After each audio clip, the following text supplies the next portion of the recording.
Hi, this is Matt at LSAT Lab. Today's topic is a big one. We're going to look at how to master the LSAT overall. So this is going to be the big picture ideas, the things that you're going to want to use in terms of organizing your work. Just high level, how do you go about tackling the LSAT?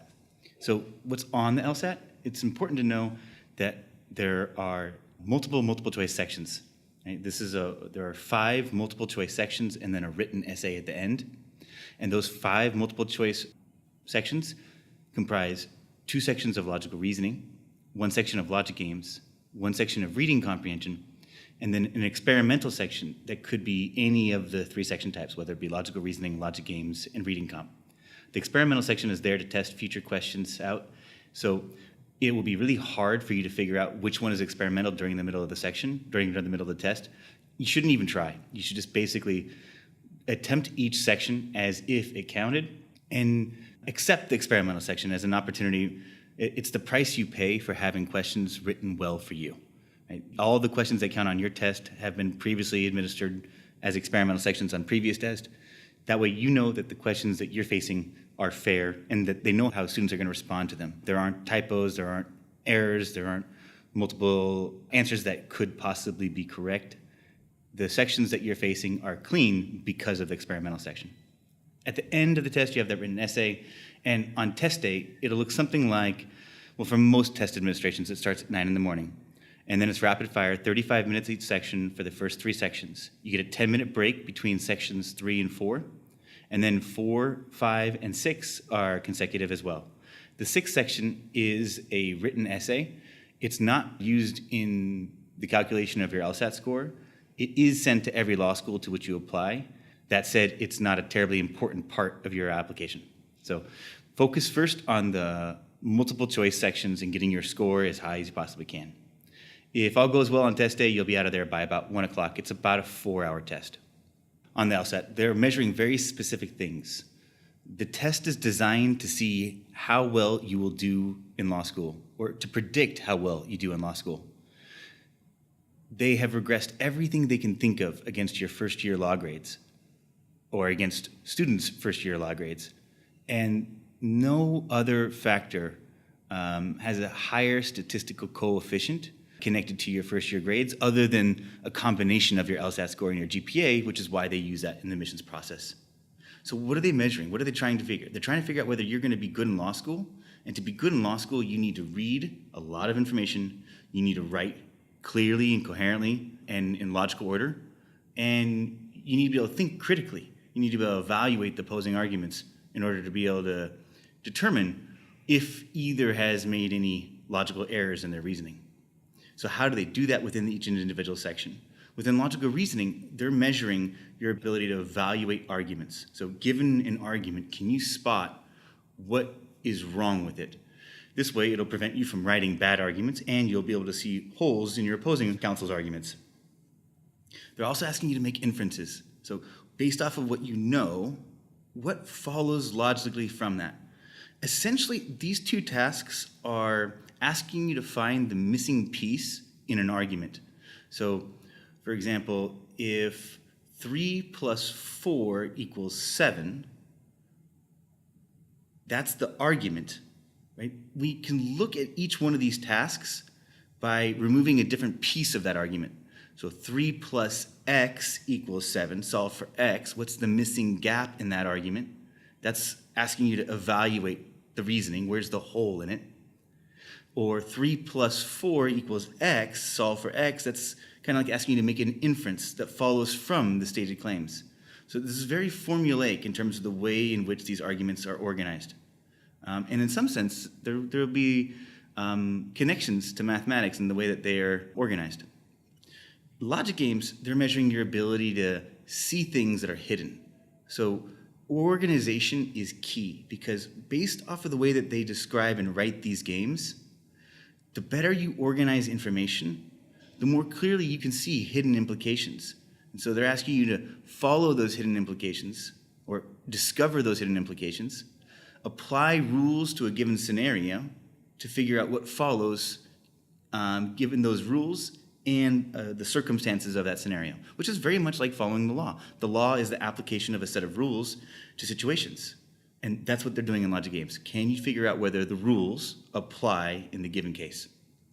Reading comprehension is measuring your ability to consume a large amount of information and distill down some very high-level important pieces, and also go back into the passage in order to be able to discern between nuanced positions to find differences between choices. So you need to be able to read a lot of information quickly, and you need to be able to read for meaning and for purpose, since those two factors come up a lot within the questions. So how do you do this? How do you get good at these things? Well, the first step is to assess your current level. Figure out where you're at. So we recommend that you start with a practice test. Some kind of an assessment that says, okay, this is how hard I'm going to need to work. This is my baseline on my way to my target score. You can figure out if there are any latent strengths that you might be able to skip over during the course of your prep, or relative weaknesses that you may need to double down on during the course of your prep. And then you want to use that assessment to prioritize those topics that are most important for you and tackle them one at a time by following this loop. So you start by learning about the most important topic, and then you go and practice that idea within a set of practice questions, and then you move on to rehearsing before you go into measure. So rehearsing is essentially moving back out of an untimed experience into a timed experience, but doing it in a more controlled, smaller, stepwise increment, rather than jumping into a full practice test after you've gone through a set of practice questions. You want to maybe move into some time sections. Move into those time sections, get used to operating within the clock, go back to a practice test, measure where you are, measure that you've made some improvement, come back, find the next most important thing, and continue this loop and refine your process for each of the various topics until you're at a place where you're happy and satisfied with your score. So the practice test assessment is essentially taking a practice test and going through the various topics that are available and trying to figure out which ones are the most important for you. Then you move into that learning piece. We have these learning labs and a library of lessons where you can come and learn about the various topics important to the LSAT. You want to consume that information and then go put it into practice in a set of practice questions. Practice questions. Our question bank allows you to filter by prep test, by type, by feature, by difficulty, allowing you to build the perfect customized set exactly for where you're at in your prep. If you're just beginning with a topic, maybe you want to tone the difficulty down and focus on levels 1, 2, and 3. Or if you're getting towards the more advanced stages, maybe you want to skip over those easier questions and just ramp up the difficulty level of your practice set to levels 4 and 5. If you need to hone in on specific features or nuances of a particular type of question, then you can do so as well. And this way you can, at a more and more granular level, identify strengths and weaknesses and focus on those weaknesses to show improvement. Then as you move into time sections, make sure that you're putting the pressure of time management back on the plate. Answering questions with unlimited time is not as difficult as answering the questions when you're under the gun.